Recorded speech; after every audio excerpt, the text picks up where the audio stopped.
As Luke Air Force Base begins establishing the first reserve F-35 training squadron, a couple of reserve pilots are helping to pave the way at Eglin Air Force Base, Florida, while providing much-needed continuity for the active duty. The continuity is important, not to go revisit lessons that were learned in the past.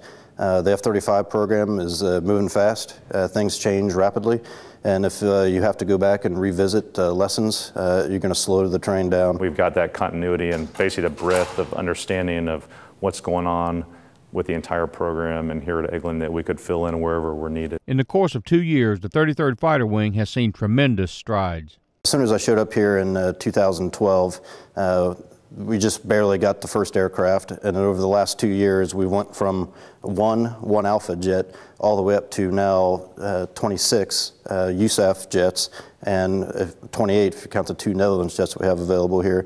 Went from the 1 Alpha software to the 1 Bravo, now up to the 2 Alpha software.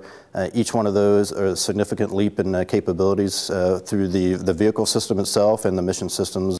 While at Eglin, the pilots are able to forge relationships with the joint services and partner nations.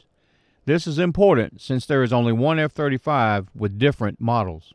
That's one of the benefits here at Eglin of having the Navy, Marines, Air Force co-located, and as we're developing our tactics, we're finally going to have a jet that all 3 services can basically fly and fight together, speak the same language. The jets are going to talk, via data link together and be able to provide the same capability. So now when we go, fight country X and the Navy, Marines, and Air Force show up from all our different locations, then once we meet up in the air, we'll be able to operate together efficiently. The pilots are administratively assigned to the 944th Fighter Wing at Luke Air Force Base, Arizona. And although geographically separated, they still lend a helping hand as Luke begins standing up. On a daily or really weekly probably basis, we talk to guys at Luke, not necessarily reservists, but their active duty counterparts as well, and tell them the lessons we're learning, what they need to do in their operations to stand up their academic training centers and their flying operations. I went to their last UTA, basically gave them a brief on how the airplane's actually flying.